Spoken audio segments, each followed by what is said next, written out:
welcome to the first episode of BFIT Podcast. My name is Thabiso Khambule, and in this episode, we talk to the founder of BFIT. And he's decided that, hey man, we're going podcast on this.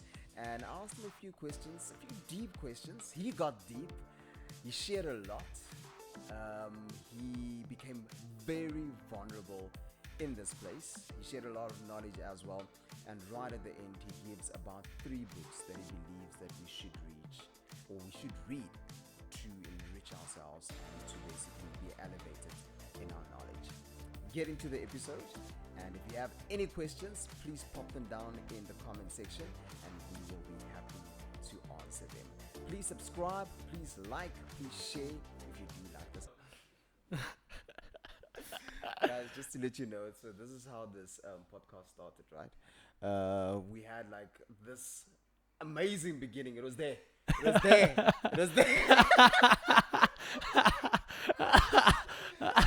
Shame. And then, some people didn't press the record button. I don't know what happened. And now it's like... I'm sorry. Look, you're wondering who's sitting here and what is this all about. Let's start it up fresh, right? So my name is Thabiso Khambule. Right next to me, the one and only guy that I'm going to be introducing to you in a moment. But this is the BFIT Podcast. Wie daar gedoen? It's my sensei, my karate sensei. Whoa. Dries, that's what he does. He does like 3D signs and luminous signs, yeah. That is super amazing. It looks amazing. I actually told him to play with it. Like I literally just sent him the one logo. And then he was like... And I said to him blue. I said to him white and blue, black, white and blue, and you give me something. And I like how he gave it that old school, like Bullard's, the cursive writing. I actually enjoy it. It looks nice. That is amazing, man. The gentleman sitting next to me, this is how I met him. Quick story. I did a challenge. It was a brand challenge that I had to do for a radio station, Jacaranda FM. And he was my trainer and he was my nutritionist. Is that how you say it? Sports nutritionist. Yes, sports nutritionist. Shibboleth. Guys, the English, if the data's done, it's done. Eh? And we just built up a beautiful relationship. His name is Bernato, but I want him to introduce himself to us and just tell us a little bit more about him. And mind you, I'm going to put you a little bit on the spot. Don't tell us what exactly you do, but tell us about who you are. Yo? Yo? I'm just a kid, eh? New kid on the block. I'm a grown ass man that still acts like a kid. Yo, that's a very good question. That's a deep question starting off with. I would say I'm a guy born and raised in the Moot, South African, proud South African, that loves sports. Actually, absolutely live for sports. Like I think my whole life revolves around sports and a healthy lifestyle. I love giving back. I love looking after my athletes, making sure they're okay, and always trying to scout talent. I'm always that person that aims for the 1%, the underdog. Definitely an underdog. I love a story. If a win doesn't come with a story, then I don't really enjoy the win that much. So, especially if the odds are against someone. So yeah, I must say that will sum up who I am. I love sports. I love my people. I love looking after people, making sure they're healthy and they are the best versions of themselves. You touched a little bit on a story, and I want you to basically tell us a little bit about your story. Where did you grow up? So you grew up in the Moot? Grew up here in Waverley, in the Moot. The love for sports, where do you think that came from? Is it something that's generational, or is it something that you basically saw at school and then you decided that, hey man, this is what I want to do? Well, I would say my mom and my dad were very athletic. My dad was a good sportsman in primary and high school. We grew up watching the rugby. That's actually my first love. I actually get chills when I speak about it. I still today love rugby more than any sport. Yes. Yeah. I obviously went into cricket and had a year and a bit of professional / semi-professional background in that. But it was a very short stay. But I would say my parents very active. My mom was actually the the undercover athlete. You know, she never spoke about it. You know, Uh-huh. she was like she did athletics. She did gymnastics. She's like in her 60s now. She's as flexible Wow. as nothing. She folds like a pretzel. So I think that's where actually the love came from. My mom is a very tenacious woman, very strong, like that proper athlete mindset. You know, she wakes up 4 o'clock every morning, sometimes 3:30. She goes to bed early. She always stretches every day. She loves cleaning though, but I think while she cleans, she's like, It's like she's, some meditation, yes, she's always stretching. But like she did every single sport that was out there. She was very busy. I think that's where I got it from. You know, that heavy ADHD. My mom's also like that. Can't sit still, and if we sit still, we sleep. So, but yeah, grew up in a family that loves sports. But yeah, Would you say that that's also a genetic thing? Because look, you definitely know a lot about sports, and you definitely know a lot about the mental side of sports as well. Like getting it from your parents and it going way down into you, and of course that's something that most probably you want for your kids as well one day. I wouldn't really say it's something that I would want or not want. I think it's just the basic principles that I would want them to follow. I Ooh. wouldn't really say. I think it's more what sport brings, and it's not really the sport itself. I would want them to look after themselves physically and mentally, in the sense of challenging themselves. You know, being active.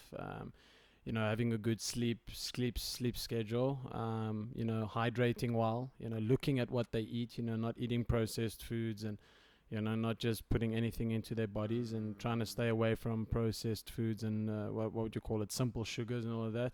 But I think it's also just the principles that sport bring that I would want to install into my kids one day is, being able to lose, having the ability to lose, And knowing how to. knowing how to lose, Sure. and that comes from gamemanship and sportsmanship and gamemanship, which I think taught me a lot through life, that when in sport you win both ways. If you lose you win, and if you win you win. So if you yeah, it's This the guy's throwing bombs it's early, eh? it's the truth. I mean, it's the truth. I see it. And it pulls through to relationships. I see people, and it's nothing against people that don't do sport.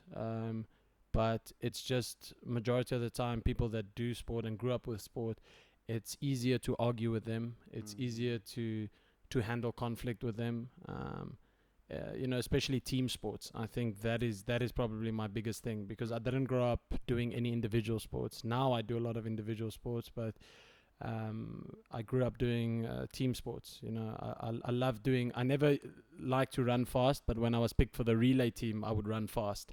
And cricket and rugby, I loved that. So also loved playing soccer, but our schools and the schools I went to didn't have. And then at Tucksport High School, we could only do one sport, and I was naughty enough to do club rugby secretively. So that was I wasn't supposed to do that. I wasn't allowed to, but no one knew. So I did it anyway. But I think that's what I want to install, is just the principles of sport, because it teaches you a lot. You touched on two things there, and here's a key word that you said that stuck with me, and you said what sports brings. What has sport brought for you? And I'm talking about an emotional aspect. Definitely discipline. Ooh, Definitely discipline. I would say, fellowship. You're not playing for, especially team sports, you're not playing for yourself. You're playing for the team, playing for the guy next to you. Everything counts. Every small thing counts. Every little effort. You can never be down. So it teaches you a lot about attitude. Sports is all about attitude, because it can be lost in a second. A team sport, 1 second, one ball, one little run out, one pass, one kick, one tackle, whatever it may be. And I think that's what has brought to me a lot of discipline. It's helped me with my attitude. And like I said, it's just helped me deal with loss a lot better, because you prep so long and so hard towards a game or a competition, and you don't always come out on top, but it teaches you to reflect in a positive way through the negative, like to go back into all the things that didn't go your way and see where you can better and learn from that. So definitely has helped me in so many different ways. I think if we have to go on this question, I can talk for an hour and a half just on this About question. it, But I would say that to let's call it three things. It's discipline, attitudes, and just learning from your mistakes. Mm. Learning from your mistakes. There's another point, and I think I had to learn how to be good in that, and I believe you as well, is learning how to lose. Because I think naturally, and I think we are so human that we hate losing. It's not nice. It's not a nice feeling. But you mentioned something so important there, and you said that it is also a platform in which we can learn. Yes. Where have you found yourself losing so badly, but saying that, hey man, this was actually such a good lesson as well?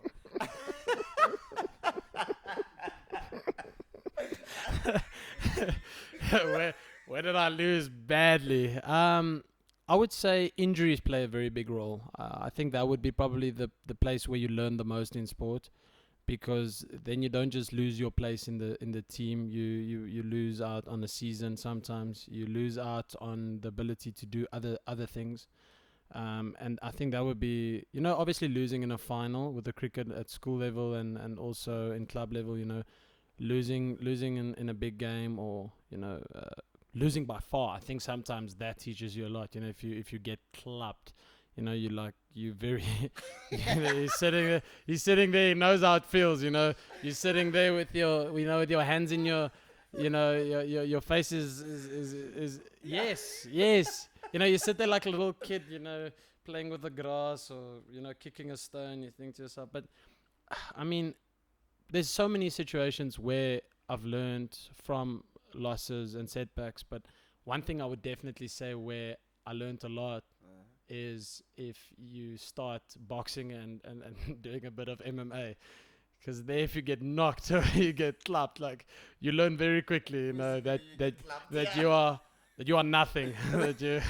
There's always someone. I think that's the thing. There's always someone better than you. There's always a team. There's always a team better than you. There's always a team that put in more work, that had a better attitude, that worked better together as a team, that had better camaraderie. That, I think it's also that thing of cricket and rugby.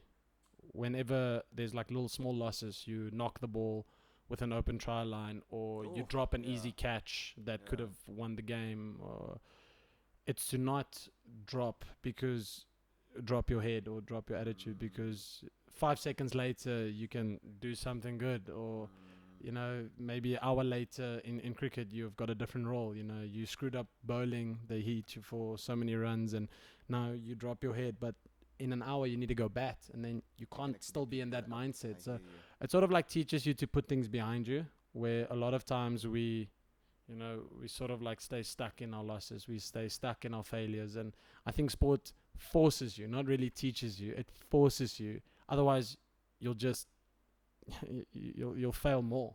It's quite amazing. We're gonna go so much deep into this, because I can hear that you have so much, man, and you have so much to give, and you have so much to actually turn your sporting experiences into life lessons as well, which I think is absolutely mind-blowing. Sticking to losing, do you think sometimes the loss and the win thing, there's luck into it as well? Yeah, no, 100%. There's a lot of luck in sports. I mean, so much luck. But I mean, I'll go deeper than that, because I believe in attitude so much, and I believe it also comes back to the energy that you put out. And I mean, sport is a game of such small margins, whether it be golf, cricket, rugby, tennis, boxing, whatever it is, and it always comes down to that little inch, or that, some things in cricket comes down to a centimeter or a millimeter. I mean, cricket, when you edge the ball, sometimes it's like a little feather. I mean, if that ball just moved a millimeter more, you would have missed it, and you're fine. And I think that comes down to, it's the difference in attitudes brings the luck. The luck component is connected to attitude. The better the team's attitude, you've seen it in cricket, you've seen it in rugby, the better the attitude, the more luck goes their way. the bounce of the ball that hits the post and goes in. You generally see people that drop their heads. They just get more unlucky. It's like fingertip stuff. They drop it, or it hits the post and comes back, or like some weird unlucky dismissal. It's always that thing. When it rains, it pours. So I think there's a lot of luck. But Gary Player used to say that, the more I practice, the luckier I get. And I think I would go back to the thing of, the better the attitude, the luckier you get, because it's the law of attraction. If you have a positive attitude, you attract more things that will go your way. You've seen it in your own life. If, they always say bad things happen in threes, but it's actually just a myth. You can go read up on it. It's just a myth. We are trying to just put it on something because justify it. It's usually, if one bad thing happens and you drop your head, there's just a bigger chance that something else is gonna happen to you. It's like that typical thing of you spill cool drink and now you're like, and now you're walking, but you're looking at the shirt. You don't forget, and now you stumble across something else, and that's like two bad things happen. But I think it comes down to attitude. For me personally, sports is all about attitude, win or lose. Guys, this guy's a lot of wisdom, man. Like this guy, oh my goodness, it's amazing. It's truly amazing. I'm gonna ask you this question, and sticking to sports and sticking to what you do. Let's start it off here. What inspired BFIT? Why did you start that? Because it's literally a movement, and it's been so consistent. Because the challenge, if I'm not mistaken, I did the challenge about almost 7 years ago. Yeah, 6.5 years ago. Yeah, and you're still here and you're growing. Oh, thank you. Yeah. So can you repeat the question? You just had me. You had me with all the. You got me. He made me like he made me blush here. I was flustered. Like, keep it coming, Thabiso, keep it coming. I appreciate it. But could you? The coffee would be good. Yes, Thank you so much. Thank you so much. It's an amazing moment for a grabbing clip there. Yes. Let's get some coffee. I appreciate it. Thank you so much. This is good. That's more break for the man. Yeah, small break. It's making me blush. I'm good. It's good. It's good. Away. Okay, so when you're ready, please hit me with that one again. That's funny. All right.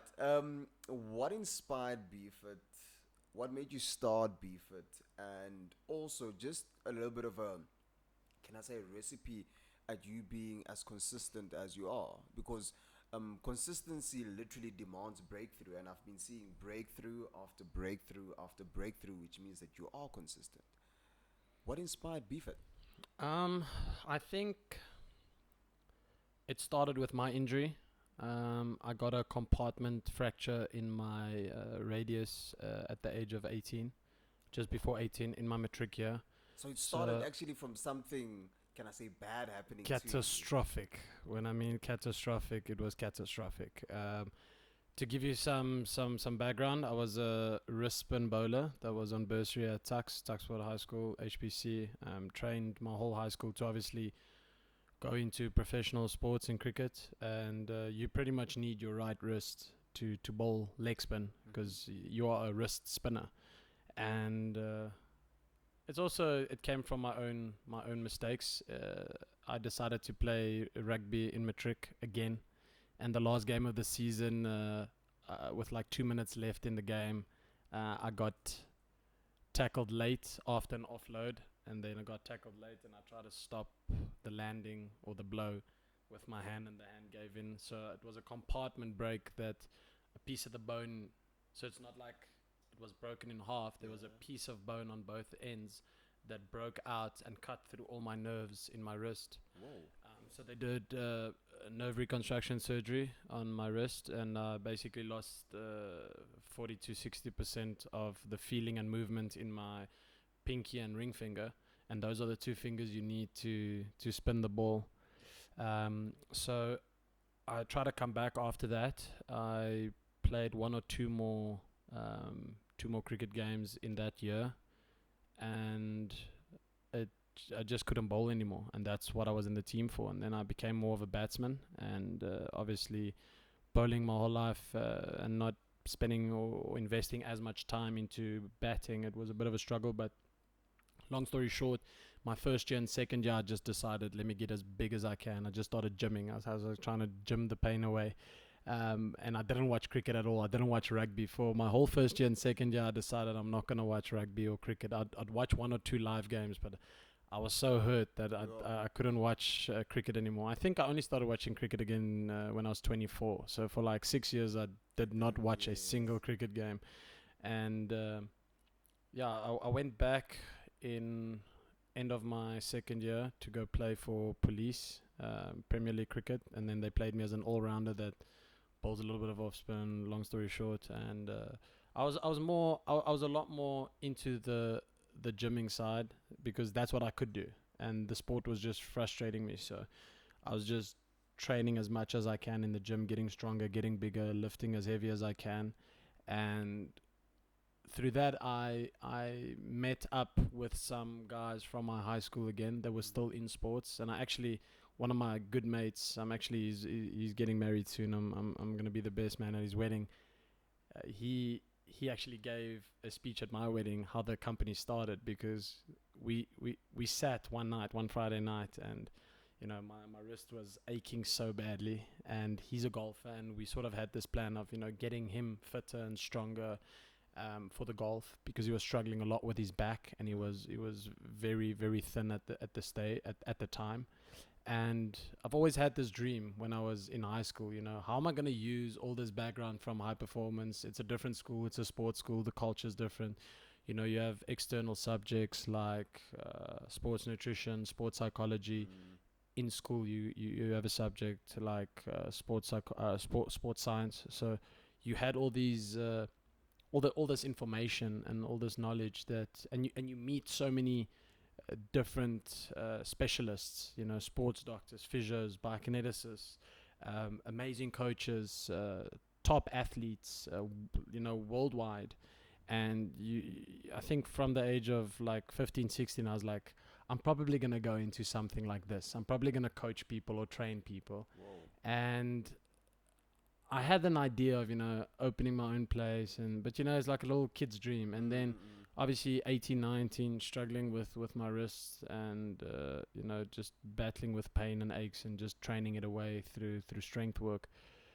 I sort of like got that longing back for sport, and then I just started helping some, because you remember the business actually started with lifestyle athletes, like transformation. Yes.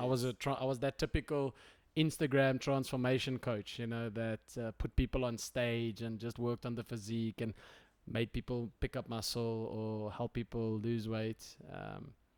And I think, around about 2021, I started training some guys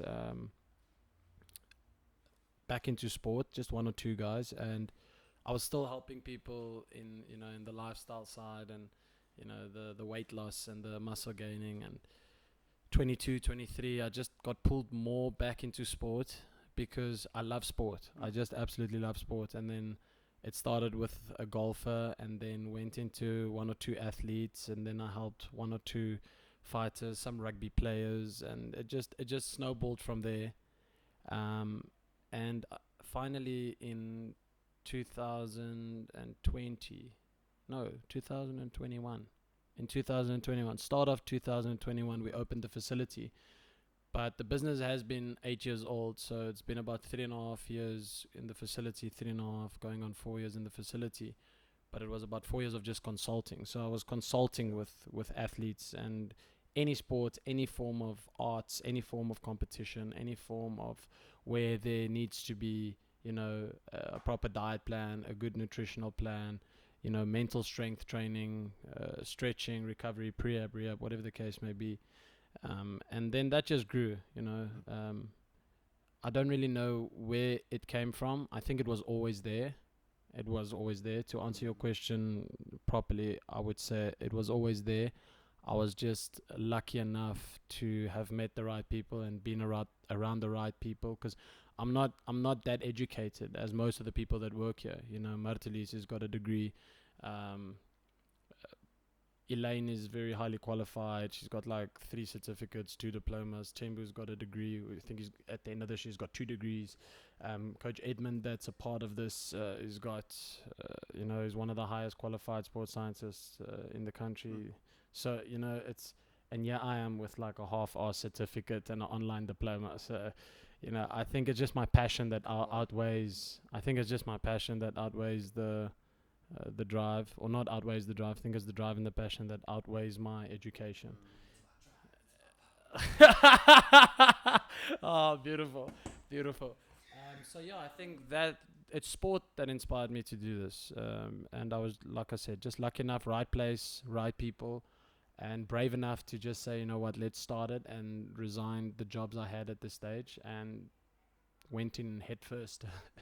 Still bumping my head though, but you're saying breakthrough after breakthrough. I see more like crash after crash after crash. Hey, I must say, if there was a crash after crash after crash, I don't think we'd be sitting here, I think it's literally breakthrough after breakthrough that feels like a crash after a crash after a crash. Breakthrough crash, breakthrough crash, breakthrough. Crash. But that's how it goes, that's how it's supposed to go, it's setbacks, and every time we've come back stronger after it, so. So yes, it is indeed the BFIT Podcast. We have an amazing crew as well, which we will introduce to you as time goes on. So 'n paar stemme hier in die agtergrond gehoor het. We're gonna keep it a misery for now. It's actually to have you tuned back. I'm gonna stick to the BFIT and ask you then what basically got to your mind that said, okay, cool, let's start a movement now. It's time. Let's register a business. Let's help people. Because it's always been in the mind. It's something that you grew up with and something that was basically in your heart. It's almost like you even knew that you wanted to do it. It's like a calling. Yes. And then you said, okay, cool, let's make it a business. Yes. You're 100% right.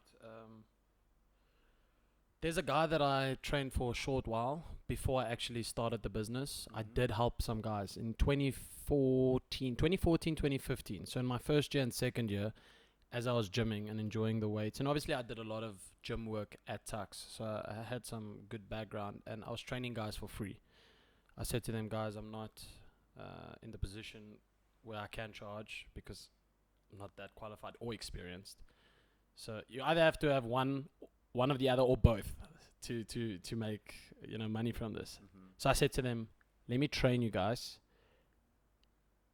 and we see where it goes. I'll help you for free. And I started helping some guys, and I met this guy that I actually knew growing up. He also grew up here, Jandre Snyman, and he was like, okay, let's train together and you help me. Let's see where it goes. And it was pretty much a big success. And we went from there. And he was a businessman, young entrepreneur, very well qualified, well studied engineer. And he was like, no, start your business. He was just like, start your business. Because I was always talking about it, So we gym together and he's like, start your business. Have you started your business? Where's the papers? I want to see it. And he was just on my back. He was on my back. He held me accountable. And then 2017, middle to end 2017, he was just on my back every single day. Have you started it? You got your domain? I want to see your website. I want to see this. And he was just on me. Man. And I just did it. I was like, okay, ja boss, is reg. I'll do it. And I did it, and we started. That was it. We started. I can't really tell you. What a beautiful story, because I think we as human beings tend to wait for the right time. Like the finances has to be there, everything has to be right, the building has to be there and all of that, and you just literally decided from there that you wanted to start it. And the nice thing about that as well is that someone actually drove you to start it. There's something that you mentioned about training people for free. Would you say it's important to know when to give and when to take as a business guy? That is still something I struggle with today. Sure. I would say that is probably one of the biggest struggles. I have a lot of these conversations with other coaches and people that I deal with in other sports, because it's South Africa. we have a very diverse and wide range of ethnicity, culture, financial background in this country. So it's always been a struggle because there are a lot of athletes in need, and there are a lot of people in this country that can't afford the personal fees, and it's a luxury. My business is 100% a luxury that I would love to teach the principles out of this luxury to make it a basic foundation for everyone, because I do feel the things that I do preach, if every single person can start working on that, start working on a better sleep cycle, can work on better hydration, more meditation, better diet, it can help anyone, and then it will actually become something very important. And not to say my work's not important, but it is a luxury. So I tend to help a lot of people. I tend to help too much, and then I shoot myself in the foot. So to answer that question, I still don't know when to do it and when not. I've become better though. I've become better because people do take advantage. There's that saying, givers should know their limits because takers have none. So I've seen people take advantage of me, and I've also been oblivious to people taking advantage of me, and still today I am, because I just want to give, and I want everyone to experience their full potential, or at least close to get better, to be healthier, to run faster, to run for longer, to not be as sore, to not have chronic pains, to not sit with headaches, and not have illnesses. And I don't like that. I want to help people. So I can definitely say to you, till today I help 30 to 40% of all my clients. I help for free. And I still don't know when not to do it. And when to do it. I hear you, and it's something that I've actually learned in my walk of life. That one has to be in that position of giving, and it literally comes back to you in so many forms. It might not even be financial that it comes back to you, but it can come back to you in the form of good relationships that you build, good connections that you get from the people, and people also actually just affording you your time or their time, and you being in a better state of mind when it comes to your mental health. I'm going to move from the business side of things to the mental side of things as well, as to having a brand like this, building a brand like this. Of course, you touch so many people in different ways, in changing their bodies, but also mentally. I want to ask you, how has this impacted you mentally, good and bad? It's like my questions. It's like my questions. Shakes me up. You really want to know? Tell me. Is this tell me like how you what? BFIT therapy. Yeah, coming to you live. Okay. Woo! Yo, it's draining. It's definitely draining. I would say nothing or no one can prepare you for taking the responsibility on to share someone's mental load. No one can prepare you for that, and I think no degree can prepare you for that. No certificate, no course. I think only life experience can sort of like get you stronger or make you more equipped for it. Yes, I mean, but what a calling do you have? Eh? It's like you say, it's a heavy cross to carry. Yeah. It is.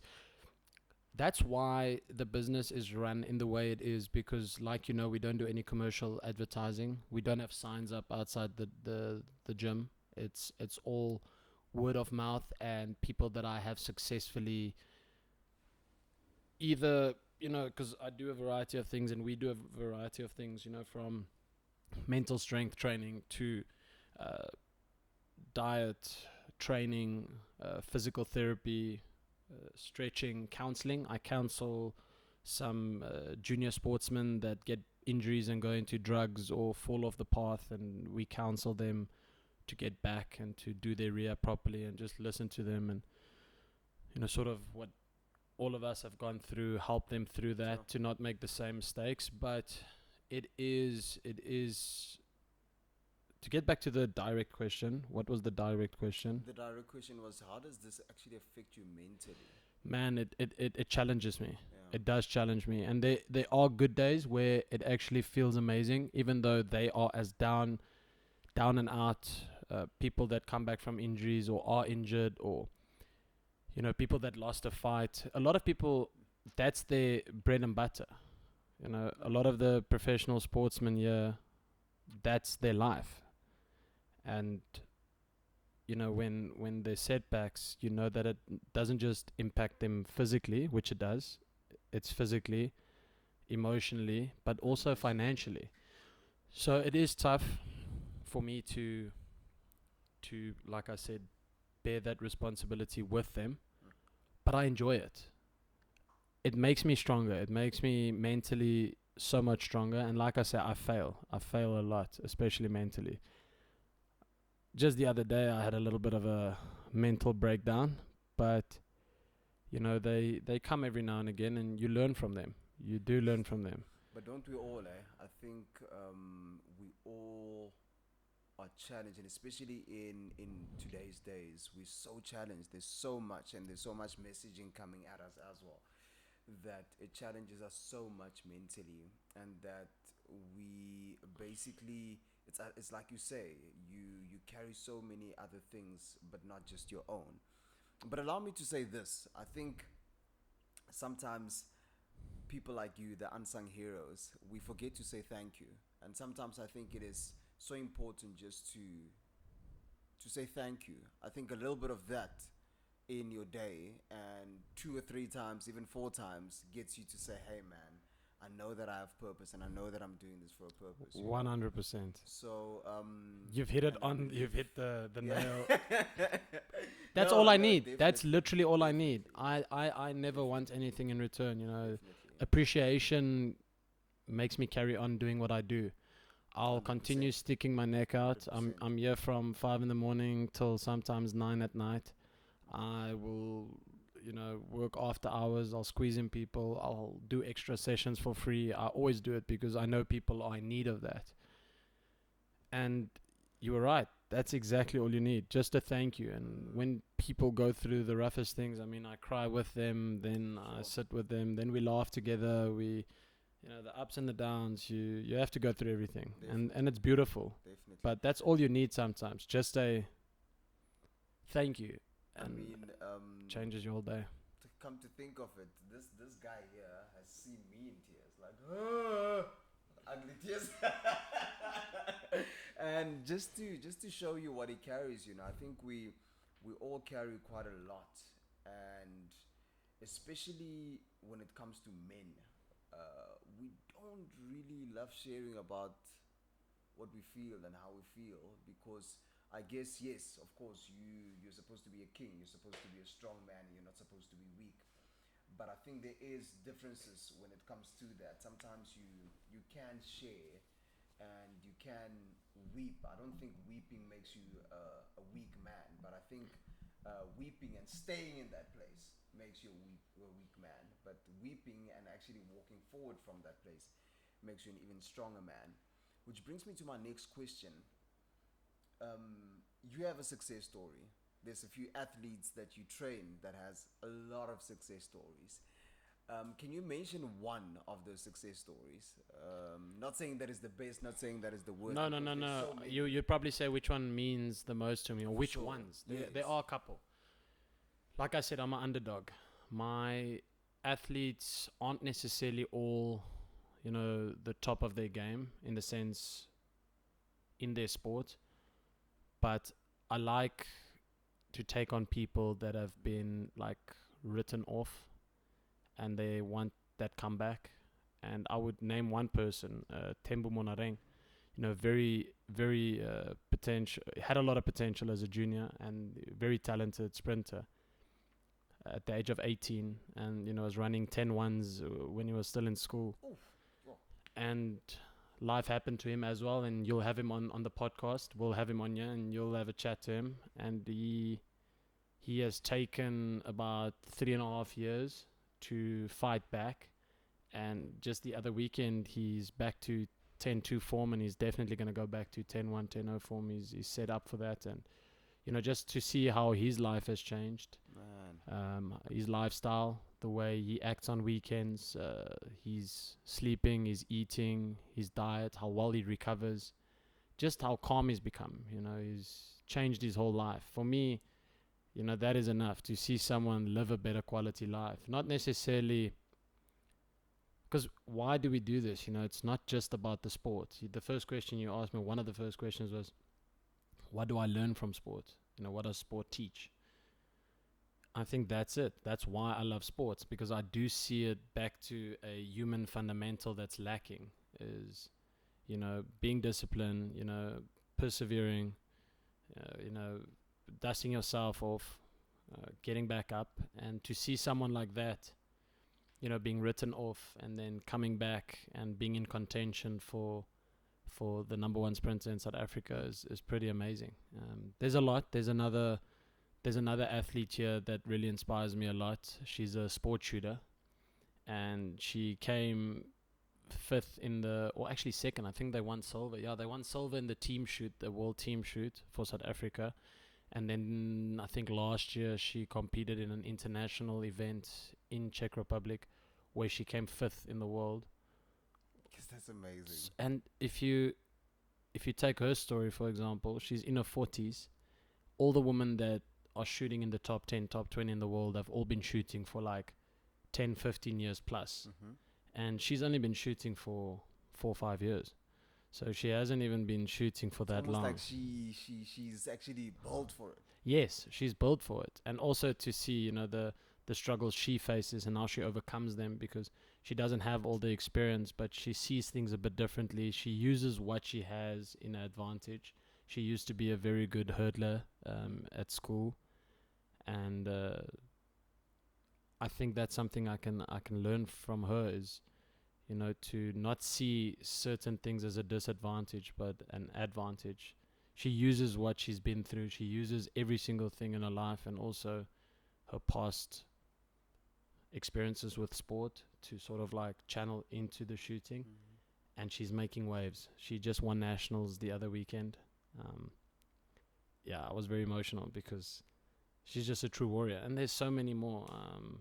Dana, it's beautiful story with Dana. Even Asi that won this weekend. I don't train him as much as I would like to these days. We don't see each other that often, but we used to spend a lot of times together in his downtime, when he was like 3 losses in a row.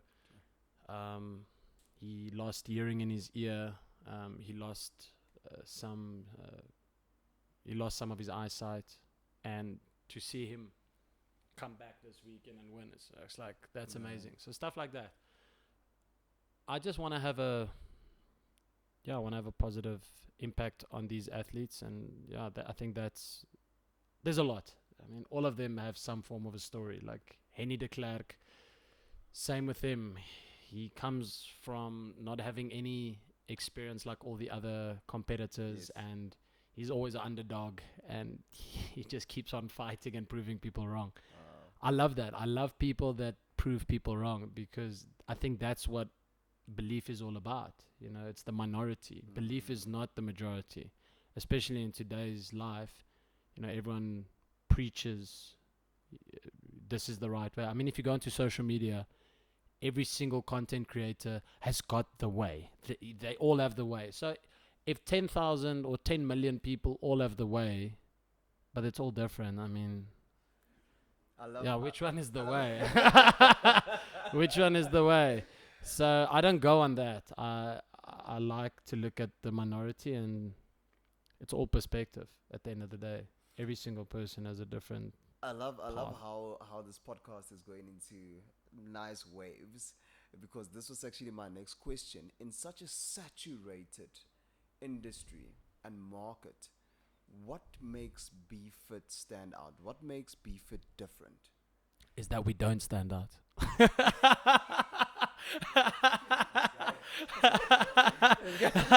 We don't. We don't.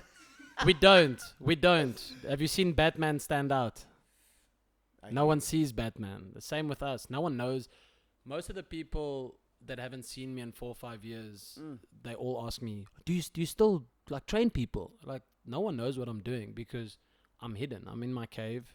It's a cave and it's very exclusive. You don't see ads. We don't run ads. We don't do any form of advertising. So I know this about I think you. that makes us different. The fact that is that we are behind the scenes. Why did you choose to go this way?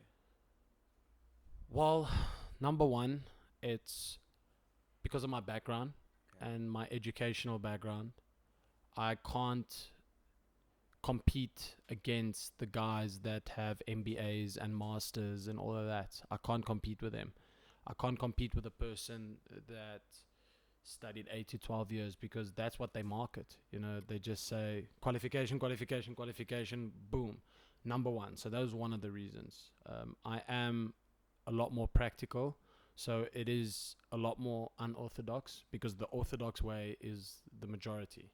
And the majority goes those routes. They're very theoretical. They follow the book 100%. If it's in the book, that's how you practice it, where the theory actually came from the practice. So I went the full practical route. I'm very unorthodox. I believe in principles that come from 400 years BC. And I just don't follow mainstream stuff. I'm not Western. I think that's the biggest problem. Our educational system is Western. It's very westernized. I follow a lot more Scandinavian, Eastern styles and principles. So that's also why I'm a little bit more hidden, because I don't follow the norm and I go on word of mouth only, because that forces me to do a better job. Because if I know the only way I'll get more clients is by doing a good job, then that will keep me accountable for doing a good job. Come on. And I think if you have the name and the reputation and not the character, I rather follow character than reputation. Ooh. So what people do is they follow their studies, which 90% of them were given to them, and then they follow their reputation. Then they get flooded amounts of clients at a price, and they don't really have that accountability to doing a good job. They just do their job. So they just hit that 7 out of 10 every day. It's day in, day out, the same thing. With me, it's what's needed. I might not even know what to do, but I might consult with my people, consult with all the people that work for me, my team, and we sort of get a way of how to fix the problem. And if we don't know, we'll find out and do research. We do a lot of research, and then we get it done. So it's very unorthodox. It's very different. It's very personal, and it's secluded. It's very secluded. Mr. B, would you say that we've lost it as humanity? Because one thing that I was listening I listen to audiobooks to quite a lot, and I was listening to the $100 million Office. And with all respect to Mr. Ramosi, but he teaches ways in how to sell, you know, and like after listening to you now, I'm literally mind blown and changed. That Tubbs, is this what you want to do? Do you just want to sell, or are you really interested in people's hearts? Are you really interested in people growing spiritually, mentally, physically? Are you really interested in people, or are you interested in a sale? Yes, I think that's the biggest battle I have with myself, and what I've had the last 5 years is, am I going to be a sellout or am I going to serve? And I think that's something I struggle with every week. My partner in the business, PJ, he'll tell you the same thing. You know, week in, week out, it's like, listen, the business is not booming yet. You know, there's no money yet. And it's easy, you know, we can quickly run a couple of Instagram ads. We can, you know, it's that thing of, do I really want the mainstream person to come in here? I don't want to work with the mainstream person, because you can, for example, right? They always talk about we should be salt and light. Yes. But the number one thing of salt and light that carries the value is the quality of the salt and the quality of the light. So I can impact 1 million people, right? I can share the word with 1 million people, but they've got a mainstream mentality. They won't touch people. So you are getting the word out to 1 million people. If I touch 10 people that are against the grain and very impactful, they will touch the lives of millions. And I think that's the way I go. I see quality over quantity. I am invested in the person. I'm invested in the sport. I'm not invested in the sale. I've been struggling. Like, I'll be honest. I've been struggling financially for a very long time because I am biting the bullet now and I'm building a good foundation. The business as a facility is only going for 4 years. There's been no successful facility in any industry that's run for 4 years and started making money. You know, you're looking at 10 years, 15 years, 20 years. And that's the battle I have every single day with myself, you know, why don't I just, and then I'm like, no, you can't, because it's all about the quality. Would you say this is where this phrase comes in, especially with you, is that you trust in the process? 100%. It's difficult to.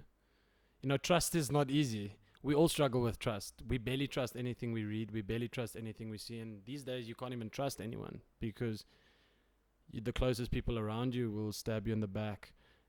You make promises and you never really keep them. So I would say, yes, trusting the process, but it is difficult. Did the video stop? I was like, did the video stop? Are we still recording? You saw the timer. There's no more timer. Bruh, just wiggle your mouse there for a second. Just shy there. Let's just see. Oh, 2 minutes. There we go. 2 minutes till break time. But I think I'll finish with this one. Trusting the process is difficult. It's not easy. Belief is not easy. It's a muscle. You have to practice it over and over and over and over. And, you fight with yourself every single day. All these entrepreneurs, the people that take the entrepreneurial route like I did, and people that start their own things and do things on their terms, it always, in the success of it, which I don't see mine as anything close to a success. You mentioned the success story. I don't feel I have a success story. I feel I just have a story where hopefully one day, if by God's grace, I'll have a success story. But as yet, I don't have a success story. But if you look at all the guys that finally speak about their success, they had years and years and years of doubt and sleeping on couches and sleeping in the office and not having money for transport, and because everything, your life, soul, everything goes into your mind, body, soul, alles goes into your company, because it's not just a company. It's not something to make money. It's to make a difference and to have an impact. And I'll finish with this thing. It's like Elon Musk said this. He said 2 things. Being an entrepreneur is like chewing glass and staring into the abyss. And then second of all, he said, if you need motivation to start a company, don't start a company. Oh, man. We've been chatting a little bit about challenges. And there's a lot of challenges that I know athletes face as well. It doesn't matter in which section. And I want to tap a little bit into the story of your Armstrongs, into the story of a Yankees that feel that they have to dope in their field, right? I plead the fourth. It is. I plead the fourth. Plead the fourth. Look, I know we're laughing about it now, but I think there's so much pressure. Where do you think this pressure comes from? I would rather not speak on this matter. I prefer to keep quiet in this situation. No, but I want us to speak about, because I think it is done, but it's not spoken about. Yes. Because there's so much happening in the back. Like, we see it in the news and we immediately judge. This is what's happening. I mean, Yankees as well, cheating on his wife, like stuff like that. I believe that there is a lot of pressure when it comes to lifestyles and when it comes to athletes and for them to perform. that they then go into that. Yes. No, you're 100% right. What I would say is that I still have a lot of compassion for those guys Exactly. and understanding, because everyone that I hang around with, especially athletes that's never gone through that, or especially people that come from a little bit more secure background, they don't necessarily feel the need to do that because Sure. it's not life or death for them. It's more of a nice to have, where a lot of people, that's their only way out. And I can honestly say, Oh, thank you for perspective, man. Yeah. I can honestly say, my getting back from my injury, I fell into that path. Matric, first year, second year, I definitely used some things that I shouldn't have used to try and get back and as strong as possible, and I overdid it. I think I know no one has ever been caught for substance use. People get caught for substance abuse. It's all medicine, and it's all, there's a lot of things that can help us, but I think it's going towards the wrong things. People use the wrong things because they want a quick fix. And then people obviously have an addictive personality. We want more of it. So, the doctor says drink one, you drink four. And I think that's sort of where it goes wrong. And then they use the wrong things because they want the more potent version or something that works faster. I did work with a couple of sports doctors and pathologists and sports scientists and people that do know what they're doing, but yet I went overboard. And there was a year, I would say there was a whole year where I did take off-market things. So I'll definitely admit to it. And I think for me it was the same thing. My situation for me in my head was life or death. And then I sort of chose a different route. I went into the whole fitness / bodybuilding, the physique side. Obviously not the massive guys, but just like a nice overall classic physique. And yeah, I did abuse the thing. So I have a lot of sympathy with these guys. Listen here, what I did, it was wrong, and I'll admit to everyone that it was wrong. And It's amazing of you, I must say, and I think this is where healing starts, and this is also where taking accountability is, and this is also basically where you can start advising others to not fall into the same trap. Yes, and I'm not an advocate for it. Everyone here knows that I preach against it because it also screwed me up for 2 to 3 years, where it cost me a lot of money to fix myself. It cost a lot of money to get my hormones back to normal levels. My thyroid gave me a lot of problems. I had a lot of problems with my gut. I still today struggle with my colon due to that. And it's getting better and I'm healing, but I mean, it's been 6 years. So it's been 6 years since I've touched anything, 6.5 years, and I'm still recovering from it. So there's a lot of negative effects connotated to that. But like I said, these guys do it because they don't see any other way out. It's for them to survive. They maybe go through some turmoil, personal issues, and they don't get to training, or they don't sleep as well, the body doesn't function as well, so they just need like an upper or something that boosts them, and that's what they do. Like I say, I can't judge these guys. I can't sit here and pretend I am a saint and I do nothing wrong. I've been there. I've done it. It's not the way to go. And that's also getting back to some of the earlier questions. I think that's also why I do what I do, is to help people not make the same mistakes, because I've made all of them. Every single one I've made, from substance abuse to not following the right protocols with rehab, not following the right recovery protocols, and then paying the price. And I think that's why I don't preach with the Bible under my arm. I preach with the bulk in my eye. I stuck that whole thing in. So I just want to make sure the people I help and the people I get in contact with don't make the same mistakes I did and don't suffer the same consequences. Because if you look at these guys, their career ends. It's the end. And some never come back. Some do come back after 4-year ban. Some come back after 2-year ban. And then 90% of the guys that come back after ban are never the same again. And are never seen as the same again. Very true.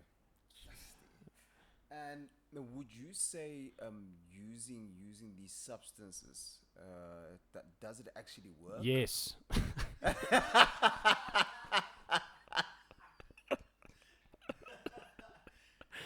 Too well. Too well. Too well. It And works too well. That's why people actually fall into it, and as you Yeah. say, then you basically struggled getting off it. Can you possibly give us some tips and some mental, can I say, fixations on how you got over it, how you stopped? Because I think that's also quite a leap that you had to take. You had to most probably say to yourself one day, this was iemand wat op 'n rook, or someone that stops drinking, that tell themselves, okay, cool, I'm going to stop now, till here and not further. I'll say this with as straight of a face I can possibly Yes. say this in. The man downstairs stopped working. Yeah. And that's when it was like, okay, I was crying. my guy, I was crying. like, sex I was is like, too you nice. can, You yeah. can't be failing me now. Yeah. I was about on my way to being 22. I was around about 20, end of 21, 22 years old. Experiencing problems that most people experience at the age of 70. 60 years. Yeah, 60, 70. It sort of opened my eyes and I was like, no, this is not the route I want to take. I don't want to go this route. I am done. And there was a lot of temptations in that path, for the next 3, 4, 5, 6 years. You know it works, and it makes you feel better instantly, and you get the results quickly. But it's why people never stop, because how these things work is, what goes up must come down. And when it comes down, the crash, it's like everything works in reverse. Now you get muscle atrophy, and you break down, and you can't build because your testosterone is now so low and your estrogen is so high, and now you've got progesterone in your body, and you become moody and hormonal. And it took me about 3-4 years, and I think in some senses I am still recovering. I think till today I'm still recovering in some senses. And your thyroid that regulates all your hormones, it basically runs the endocrine system in your body. You screw that up completely. So you don't want to, what's the right word? You don't want to mess with the thing that regulates the whole body, because your hormones are very important, and people don't understand that. Your hormones are what make you human, essentially. In my experience, there's some people that will say no, this and this and that, but I think that's the thing that gives you energy, gives you drive, makes you feel a certain way, emotions, all of that. So I would definitely say, no, I've paid the price. I've paid the full price, and yes, it does work, but you have to continue using. You got to continue using, number one, and you got to keep using more. So the things that we get in on the shelves in your discounts, in your clicks, and in some of these shops that you see in malls as well. Most of them are safe. Most of them are safe. Would you say overdosing in that as well can be unsafe? Yeah, 100%. Like I said, the bottle says, take a certain amount, take yes. 2 to 4 a day, and then the people take 6 to 8 a day, and then they wonder why they get tested positive, because like I said, it's substance abuse. And there's a lot of products on the shelves that it says there, if you use this, you might get tested positive. And that's why there's a list that WADA sends out every year, a book that shows you what you can and cannot use. And that's the absolute respect that I have for you, and not batting any product or whatever the case may be. But I can remember when I was on my challenge, there's something that you said to me that I'll never forget. You're like, and you don't need all of this. You don't need all of this. Yes, we're pushing product at the moment, and of course the client is trying to advertise, but you don't need all of this. You can make do with literally just one product out of all of this. Yes. And you got me onto that, and I must say I feel great, I feel wonderful, I feel good because of that. And I can see how it actually made me mentally and physically stronger and a better person. Because for me as well, I like looked at all of these product gamma 6. Yeah. Take pills here, Yeah, this yeah, powder, yes, that powder, yes. this I'm powder, like, no, this no, powder, no, this. no, no, no. It shouldn't be working like that. I think to our viewer out there, I would love for you to actually just in some way motivate them to stay for the long run, just to be patient Yes. in the process of getting to where you want your body to be, getting where you want to be mentally as well, and also keeping to a minimal the use of supplements and the use of products. Yes. So Yes, exactly that. Because we stay in such a, or we live in such a microwave generation that we want everything now. 2 minute noodles. Everything must be 2 minute noodles. Yeah. Exactly. So I'll put it out there. I've been training in a professional environment since the age of, let's say, 12. I'm 28 now, so that's 16 years of high performance training. I've gymmed three times to 4 times a week, every single week, minimal days off. So it's been 16 years of work. Sure. The 2 years that I did spend, let's say 2.5 years that I did spend using and abusing, it did give me a little bit of a jump, but it also created 3 to 4 years of setbacks. Sure. So yes, it might look like there's a lot of, what's the right word, advantages to it, but there's also a lot of disadvantages. So what I would tell everyone out there is, don't think because it's making you better now that it might not put you back later. And you can focus on a lot of other things that I feel people don't focus on. For example, sleep, breathing therapy, hydration. We are built off of 70% water. Our bodies are 70% water. It's in a different form. It's in the crystallized form, but still.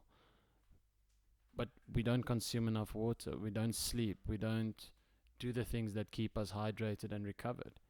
And I feel that people should actually just shift their focus on the more natural things that can help you a lot more, that will increase your growth hormone naturally, that will boost your testosterone naturally. So there's so many things we can actually do to boost our testosterone naturally, but we just keep focusing on what can boost our testosterone and growth hormone now instantly. And like the comment from the broadcasting team, it's instant gratification at the end of the day. But we all follow some form of instant gratification somewhere, somehow in our lives. Yep. We don't want to wait. We want to do it now, see it now, get it now. And I think that goes back to how I run my business.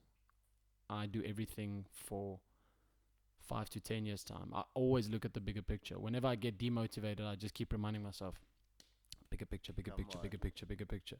So, it's like almost 4 years in, I see it as I'm only 5% in. So it's the same as your training. You are 5% in. You've trained now for 3-4 years, and you think, because training is a lifestyle. It's not. Yes. It's not a destination. It's not like I'm gymming to one day stop. So these guys just want to get to a certain look. Okay, so you want your dream body in 5 years, and then what? You're gonna stop. You must have the dream body. You've made it. You can stop. Go home. No, you want to continue training. You want to continue pushing yourself in different limits. Speed, power, range, volume, how much you can do of something, how good you can do it with, what form can you do it in, how much power in the sense of how heavy can you lift, and then how fast can you do it. So it's like there's so many different aspects you can challenge yourself in, with coordination, balance, recovery on balance. There's so many things that you can challenge yourself in and have a more holistic approach. But like you say, we are driven towards, and we are in the industry I'm in and the industry we are in is such a flooded industry where all you see on Instagram are these bodies, and they are everywhere, and everyone's got like 2% body fat, and everyone's got a beautiful girl that looks the same next to them, and couples that train together stay together. It's all this stuff that they No, but you see, it's all these things they install into our heads. That's very true, and it's almost like you get it instant because you never see the journey, and you forget that there's a journey actually to get there. Yes, and some of these guys that actually post and do these things, they've been training also for 10 years minimum, 10, 15 years.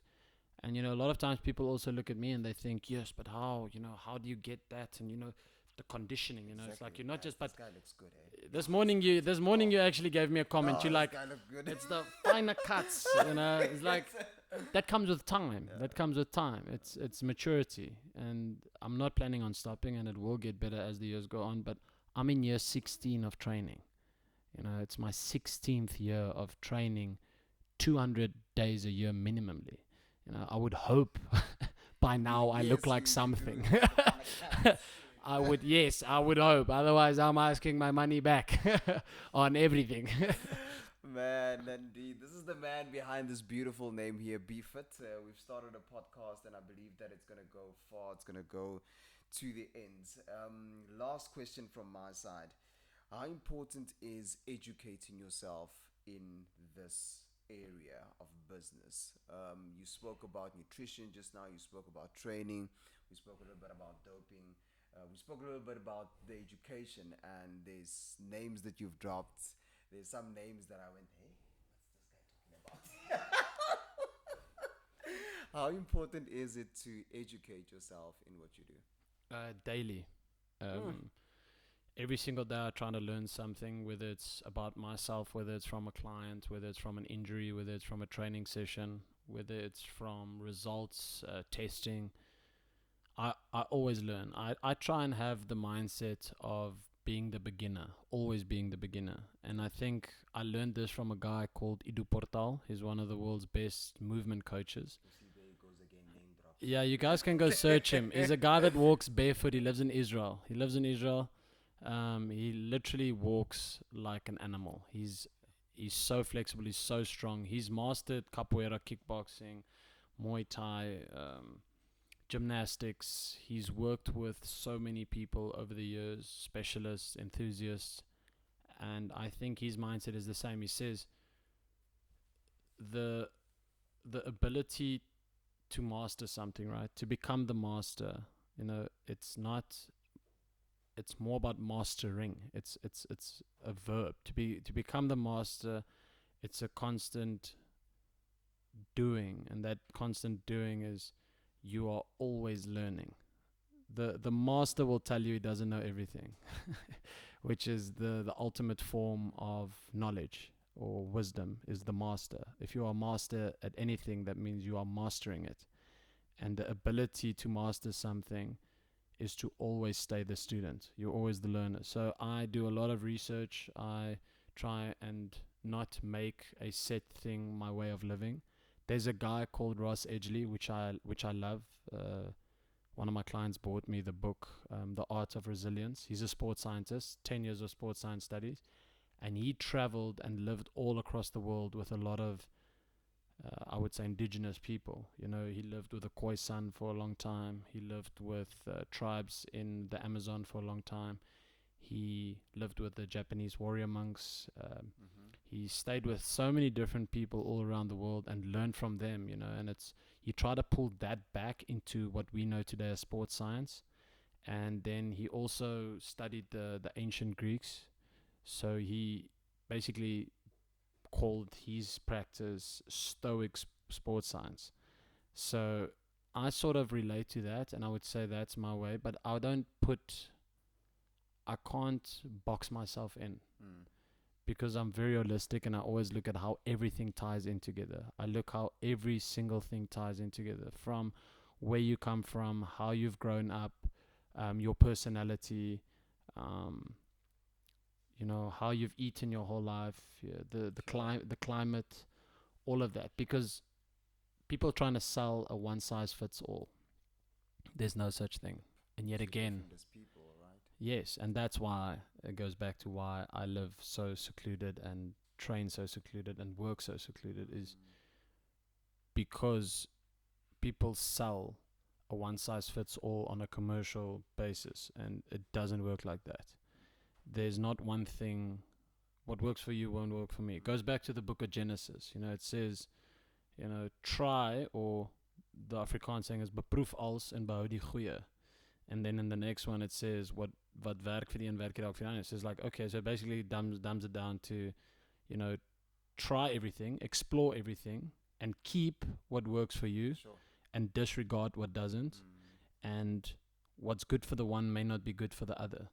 So I'm constantly in that battle of trying to figure out, what works for certain people and what doesn't, and try and take that back to bare basics, so that you can have a foundation to work from, so that you still have 4 to 10 laws that apply to anyone, no matter who they are, and then build from that to get to understand and formulate what will work for them. And then it's just a constant thing, a constant learning, constant working, communication, and yet that's why it's secluded, because it has to be very personal, and I feel that's lost in most facilities. Mr. B, one last question from our side. Books that you would recommend, let's say 2 books that you'd recommend to our viewers to read, just to basically sharpen them when it comes to fitness, and I guess the mental side of it as well.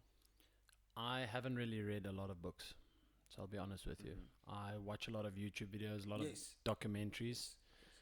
There's a documentary I would suggest. So I would say there's 3 books and 1 documentary. I've only read about 10 books in my life, but I've watched a lot of documentaries. I'm a visual person, so I like doing all at the same time. It must be words, voice, and video. Generational problem. But I would say the number 1 book I've read is definitely The Art of Resilience, because with resilience, I think you can overcome anything, any challenge, any battle. And it also filters back into what we do, and we follow the sports science principles. And that book gives you a blueprint, but it also shares a very good story about Ross Edgley that swam around Great Britain. So he times the open water world record by 12. So he didn't just break it, he times it, he multiplied it by 12. So that's very inspirational. So it's very inspirational, but also there's a lot of knowledge in there, and a lot of ancient knowledge, and I would almost call it forgotten knowledge. So The Art of Resilience by Ross Edgley, definitely my number 1 book. You Can't Hurt Me from David Goggins, and then he's also got a new one which I haven't read yet. I got the book, but I haven't read it yet, and that's just basically also goes back to resilience and how to almost reprogram your mind to being a stronger version. He's obviously to the extreme, so you don't have to be that extreme. Yes, you see, they already know, they know the sayings that come from that. There's a book that actually is the Book of Enlightenment, and that is by Eckhart Tolle, The Power of Now. Very small book, but a very good book. I read it in 2019. It's quite amazing. It's a very deep book, and it plays a lot with your subconscious mind and how to sort of become still and live in the now and do what's in front of you, and you become a lot more present. And I think that's something that we all miss. The past haunts us, and the future frightens us. And then you don't live in, and that's why it's called the present, because it is a present. It's the gift. The gift is in the now. And then I would say another book. Those are the 3 books. So The Art of Resilience, You Can't Hurt Me, and The Power of Now. And then a documentary I would suggest is Human. There's a documentary called Human. It's on Netflix. It's just called Human. And it basically breaks down all the psychological, neurological, physiological